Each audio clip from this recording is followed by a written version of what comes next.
네, 오늘 성경 말씀 보시겠습니다. 사도행전 27장 20절부터 26절까지 말씀입니다. 여러 날 동안 해도 별도 보이지 아니하고 큰 풍랑이 그대로 있음에 구원의 여망마저 없어졌더라. 여러 사람이 오래 먹지 못하였음에 바울이 가운데 서서 말하되 여러분이여 내 말을 듣고 그레데에서 떠나지 아니하여 이 타격과 손상을 면하였더라면 좋을 뻔하였느니라. 내가 너희를 권하노니 이제는 안심하라. 너희 중 아무도 생명에는 아무런 손상이 없겠고 오직 배뿐이리라. 나의 속한 바 곧 나의 섬기는 하나님의 사자가 어젯밤에 내 곁에 서서 말하되 바울아 두려워하지 마라. 네가 가이사 앞에 서야 하겠고 또 하나님께서 너와 함께 항해하는 자를 다 네게 주셨다 하였으니 그러므로 여러분이여 안심하라. 나는 내게 말씀하신 그대로 되리라고 하나님을 믿노라. 그런즉 우리가 반드시 한 섬에 걸리리라 하더라. 아멘. 네, 오늘 로마로 가는 배 제목으로 하나님 말씀 증거하겠습니다. 우리가 읽은 본문은 27장, 사도행전 27장 20절에서 26절이지만 27장 1절에서 26절 그 내용을 함께 보도록 하겠습니다. 오늘 성경 본문은 사도 바울을 태운 배가 로마로 가는 도중에 광풍을 만나고 고생하는 사건을 다루고 있습니다. 몇 가지 교훈으로 은혜를 나누고자 합니다. 첫 번째는요, 신자의 인생은 바다를 항해하는 배와 같다는 것입니다. 신자의 인생은 바다를 항해하는 배와 같습니다. 사도행전 27장 1절에서 8절 그 내용이 교훈합니다. 바울은 배를 타고 로마로 이제 압송하게 됩니다. 1절 보면 바울과 다른 제수 몇 사람이 백부장 율리오의 책임 아래 음, 되게 됩니다. 바울 외의 다른 죄수들은 아마도 사형이 확정된 죄수들이고 로마에 가서 경기장에서 야수와 싸우다가 죽는 구경거리로 가는 것이 아닐까 추정합니다. 2절 보면 가이사르에서 아드라무테노 배를 만나서 항해를 합니다. 아드라무테노는 소아시아에 있는 그 무시아 항구 그 지역이라고 하더라고요. 지금의 터키 무시아 항구 그 도시라고 합니다. 그러니까 이 배는 팔레스타인 쪽에 왔다가 다시 자기 도시로 돌아가는 연안선이라고 보면 돼요. 이 배는 비교적 작은 배로 추정합니다. 5절에 보면 루기아의 무라시에 들르기 때문에 거기에 일단 이 배를 타고 거기까지 가서 이제 큰 배로 갈아타려고 하는 거죠. 어쨌든 그 배는 출항해서 위로 약 10km 떨어진 그 시도네에 도착합니다. 그때 로마 백부장 율리오가 바울에게 은혜를 베풉니다. 아마도 이 로마 백부장은 가이사라에서부터 이 로마 시민인 바울에 대해서 이 소문을 익히 들어서 알고 있고 그리고 바울의 동행자들이 있거든요. 그 배에 같이 탄 이게 누가와 아리스타고가 이제 바울을 이제 이렇게 섬기는 자들로 이렇게 같이 타고 있었으니까 바울을 높이 평가해서 친절을 베풉니다. 시돈에 도착해서 배에서 내려서 그 시돈에 있는 바울의 친구들에게 식사 대접하도록 허락해 줍니다. 마치 이런 거죠. 내일 뭐 몇 시 출발하니까 몇 시까지 돌아오세요. 이렇게 백부장 율리오는 바울을 죄수 취급하는 게 아니라 그 승객들 중에 하나처럼 그죠? 동행자처럼 여기고 있었습니다. 그러니까 하나님께서는 신자들의 인생길에 이런 만남의 축복을 주실 때 있습니다. 믿는 형제의 도움도 받지만 믿지 않는 사람들로부터도 어느 정도 친절과 은혜를 받게 하십니다. 그들은 시돈에서 다시 떠나서 구부로 해안을 의지하고 항해합니다. 당시 여행은 육지와 가까이, 그러니까 육지를 보면서 항해하는 방식이에요. 그러니까 바다 한가운데 망망대해를 통과하는 게 아니라 육지와 가까운 그 연안을 이렇게 통과하는 방식입니다. 그들은 오절에 길리기아와 밤빌리아 바다를 건넙니다. 바울의 1차 전도 여행지 그 육지를 바라보면서 이제 루기아의 무라시에 도착합니다. 아드라무테노 배를 이용하는 것은 거기까지죠. 무라시까지. 무라시에는 이탈리아로 가는 배들이 많이 들르는 곳이기 때문에 백부장 율리오는 거기서 배를 갈아타려고 하는 것입니다. 그래서 6절에 보면 마침 이탈리아로 가는 알렉산드리아 배를 만나서 그 배에 로마 팀은 이제 그 배에 오르는 거죠. 당시 알렉산드리아는 북아프리카 이집트 북부에 있었고 이 곡창지대였다고 합니다. 거기서 나는 밀을 싣고 로마로 가서 판매해서 수입을 올리는 그런 배였던 거죠. 이게 나중에 보면은 그 곡물들을 이제 배가 그 난초할 위기 빠졌기 때문에 곡물들을 이제 버리는 그런 장면이 나와요. 그리고 37절 보면 27장 37절 보면 그 배에 탄 사람들 숫자가 나오는데 전부 276명이었다고 해요. 그러니까 곡물도 실었지만 사람들도 300명 가까이 탈 수 있었으니까 꽤 큰 배였다는 걸 알 수가 있습니다. 그 배를 타고 가다가 풍세가 허락하지 아니하여서 8절을 보면 그레데 섬의 미항이라는 곳에 잠시 정박하게 돼요.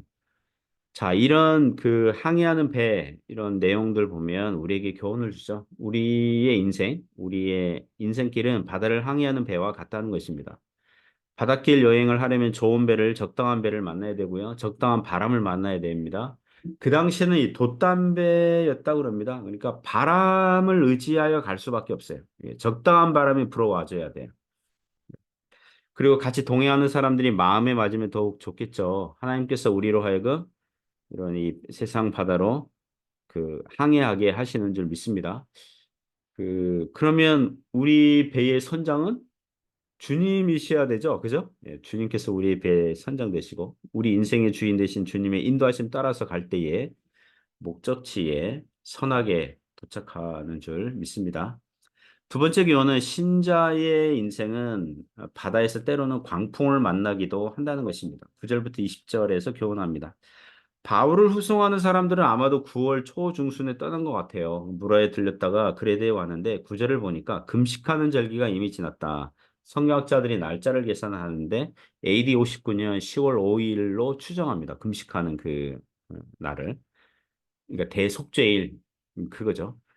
그것을 그 날짜로 계산하면 그리고 이미 좀 지났다 그랬으니까 그리고 11월 11일부터 한 3개월 정도는 지중해 여행이 배 여행이 합당하지 않았다고 그래요. 그 바울이 보기에 이미 금식절기가 지났고 본격적인 겨울이 오지는 않았지만 항해하기 어려운 날씨들을 본 거예요. 고린도후서 1장 11장 25절 보면 바울은 이미 3번 파선한 경험이 있고요.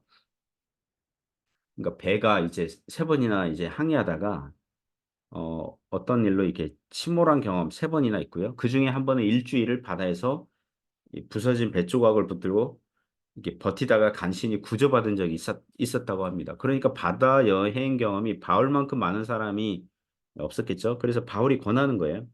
10절 보면 말하되 여러분이요 내가 보니 이번 항해가 화물과 배만 아니라 우리 생명에도 타격과 많은 손해를 끼치리라. 그 바울의 말은 뭐냐면 이 그레데 미항이라는 곳에서 겨울을 보내자는 것입니다. 그 항구는 라세아라는 도시와도 가깝고 거기에서 겨울을 보내고 봄에 출항하자. 이제 그런 의견을 낸 거죠. 그러나 선장과 선주는 반대했고 백부장은 이제 선장과 선주의 말을 듣잖아요. 그리고 12절 보면 베닉스라는 더 위쪽에 있는 항구에 가서 겨울을 보내자 그래요. 그곳이 더 큰 항구였던 것 같아요. 미양에서 약 60km 떨어진 곳이라고 하더라고요.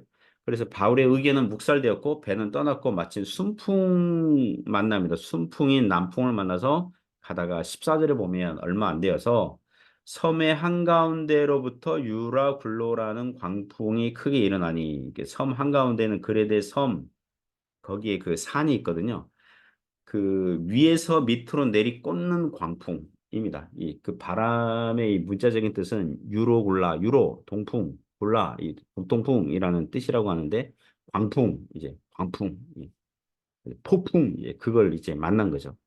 그래서 배가 바람에 밀려서 원래 목적지 베니스 항구로 가지 못하고 16절 보면 가우다라는 작은 섬을 지나게 되어 이 간신히 그러니까 바람이 살짝 좀 잦아들었던 것 같아요. 그때 간신히 거루를 잡아 끌어올렸다고 그래요.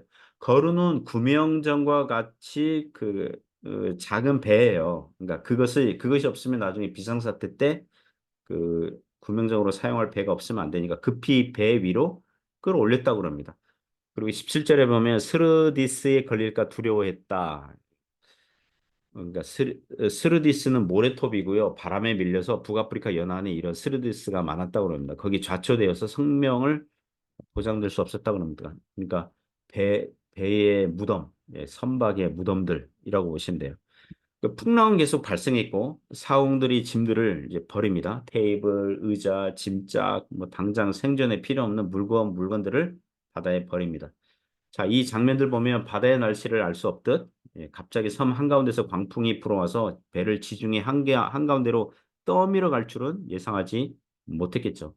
바울이 그들이 바울의 염려하는 의견을 들었으면 좋았겠죠. 하지만 바울조차도 유라굴로 광풍을 만나게 될 줄은 예상하지 못했겠죠. 그래서 20절 보시면 여러 날 동안 해도 별도 보이지 아니하고 큰 풍랑이 그대로 있음에 구원의 여망마저 없어졌더라.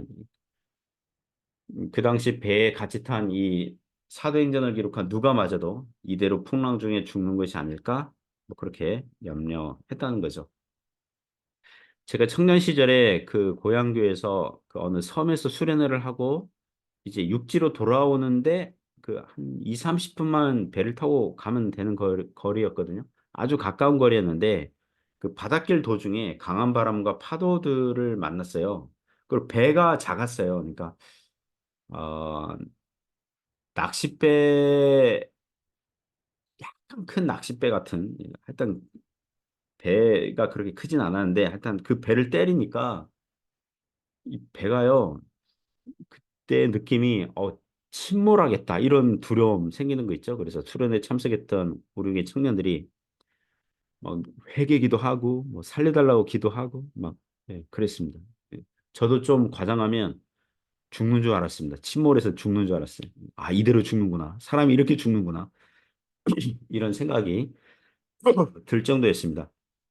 그게 한 20분 정도였거든요. 이게 막 배가 흔들리고 막 그런 거. 배가 위로 아래로 왼쪽으로 오른쪽으로 막 크게 흔들리니까. 그 본문에서는 여러 날을 그랬어요. 여러 날. 여러 날. 배가 이 침몰 직전까지 막 크게 흔들리고. 그래서 구원의 여망마저 사라졌다. 예, 그게 당연하겠죠. 자, 그래서 무엇입니까? 신자들이 인생길을 가는 동안 어떻게 해요? 겸손하게 하나님을 의지할 수밖에 없는 거죠. 우리의 인생은 바다를 항해하는 배와 같거든요. 생명의 주관자 되신 하나님 의지하면서 겸손하게, 감사하게 살아갈 수 있길 바랍니다. 세 번째 교훈은 신자는 위로와 용기를 주는 자입니다. 예, 세상에게 위로와 용기를 주는 자입니다. 21절부터 26절에서 교훈합니다. 21절에 여러 사람이 오래 먹지 못하고 있었습니다. 아마도 배 안에 양식으로 가져왔던 이제 가축들은 다 바다에 뭐죠? 이렇게 빠져서 떠밀려 갔겠죠. 그죠? 그럼 많은 양식들이 빠져나갔을 것이고, 또 물건들은 깨지고 부서졌을 것이고, 뭐, 그러니까 요리할 시간조차 없었겠죠. 오랫동안 배의 멀미로 식욕이 사라졌을 것이고, 뭐, 그랬을 겁니다. 이때 바울이 일어나서 말합니다. 그에 대해서 자기 의견대로 떠나지 않았으면 좋았을 것인데, 지금이라도 자기 말을 들으라는 거예요. 그리고 22절 보면, 이제는 안심하라. 너희 중 아무도 생명에는 아무런 손상이 없겠고, 오직 배만 손상을 당할 것이라고 그래요.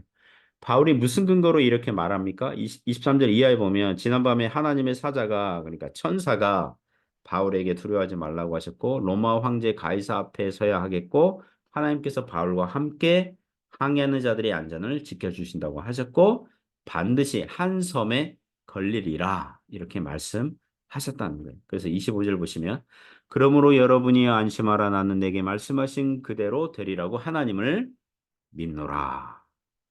지금 분위기를 보면 뭡니까? 바울이 선장 같아요. 급의 그 지도자 같아요. 선장이나 선주나 로마 백부장이나 아, 이대로 다 죽겠구나 절망하고 있는데 죄수 바울만이 사람들을 위로하고 격려하고 있는 것입니다. 그 가정이나 어느 단체나 뭐 회사에 뭐 그 어떤 조직이나 지도자가 있죠. 그러나 영적이고 경건한 지도자는 천지의 주관자 되신 하나님께 기도하는 성도인 줄 믿습니다. 우리 주님께서 성도들에게 주시는 평강은 세상이 주는 것과 같지 않죠. 세상이 줄 수 없죠. 지금 배가 침몰할 위기에 빠졌는데 세상이 줄 수 있는 것들이 무슨 소용이 있습니까? 하나님만이 살리실 수 있는 거거든요. 그래서 하나님께 기도하는 성도들이 진짜 지도자들인 셈이죠. 자기 가정을 위해서 기도하는 성도, 자기 회사와 직장 동료를 위해서 기도하는 성도, 나라와 민족을 위해서 기도하는 성도가 진짜 필요한 지도자죠. 세상에 전쟁과 기근과 홍수와 자연재해가 많이 일어나고 있어요. 세상 사람들이 아, 종말이 왔나 보다, 세상 끝이 왔나 보다, 이렇게 불안해 뭐 할 수 있죠. 그러나 우리는 성경 말씀을 인용하면서 아직은 아니라고 해줘야 되죠. 종말이긴 하지만 아직 끝은 아니라고 해줘야 되죠. 한국 사회에 이단들이 많이 있지 않습니까? 여기저기서 그리스도라고 주장하는 사람들이 많고요. 그러나 아직 끝은 아니죠. 성도들이 성경 말씀을 통해서 시대 분별을 할 수 있는 거죠. 그 예전에 어느 간증 프로그램 듣다가 어느 여자 청년이 뭐 그 20대 중후반 청년이 뭐 인생이 잘 안 풀려서 하여튼 길을 가다가 자살할 생각으로 어느 건물 옥상에 가서 뛰어내려서 자살해야겠다. 그래서 뭐 이렇게 높은 이렇게 건물 보다가 한 8층짜리 건물 이렇게 보고 옥상으로 가야겠다. 그래서 무작정 건물 선택해서 그냥 올라갔대요. 근데 마침 8층이 교회당이었대요. 이 건물 8층이. 그다음 그 옥상인 거죠. 그래서 교회가 있었고 그날이 마침 수요일이었대요. 그 수요 예배 하고 있더래요. 그래서 그래 죽기 전에 한번 교회 예배나 한번 가보자. 그래가지고 수요 예배 참석했는데 뭐 전에 뭐 교회 다녔었나 봐요. 그러니까 한동안 안 다니고 있었는데 그날 예배에 큰 감동과 은혜를 받았대요. 아, 그래서 옥상 가지 말고 죽지 말고 살아야겠다. 그런 간증을 듣고 살게 됐다. 뭐 이런 그 그런 설교 듣고 다시 살게 되었다. 이런 간증 들은 적이 있습니다. 무엇입니까? 사람은요, 하나님의 말씀 들으면 살게 되어 있습니다. 그래서 교회가, 성도가 세상을 위로하고 용기를 줄 수 있어요. 무엇으로 해요? 하나님의 말씀으로. 하나님의 말씀으로 나도 살았다. 당신도 살 수 있다. 하나님께서 살게 하신다. 함께 하신다. 하나님께서 함께 하시면 그 인생 다시 일어선다. 회복한다. 주님께서 함께 하신다. 그 말할 수 있거든요. 자기가 그 실제로 믿음의 그런 경험하고 있잖아요. 그래서 성도가 세상을 위로하고 용기를 줄 수 있다는 것입니다. 그러므로 사랑하는 성도 여러분, 인생길을 항해하고 있는 성도 여러분, 같이 항해하고 있는 성도 여러분, 선장 되신 주님, 잘 따라가고 주님 의지하면서 가고 그리고 위로와 용기를 주는 그런 인생 되도록 되시기를 주님의 이름으로 부탁드립니다. 기도하겠습니다. 하나님 아버지 감사합니다. 세상 바다를 항해하는 배와 같은 우리 인생길 주님께서 인도하시고 또 하나님 의지하면서 또 생명의 주관자 되신 주님 의지하면서 걸어갈 때에 우리가 믿음과 용기, 믿음으로 위로와 용기를 주는 그런 자들로 사용하여 주옵소서. 예수님 이름으로 기도드립니다. 아멘.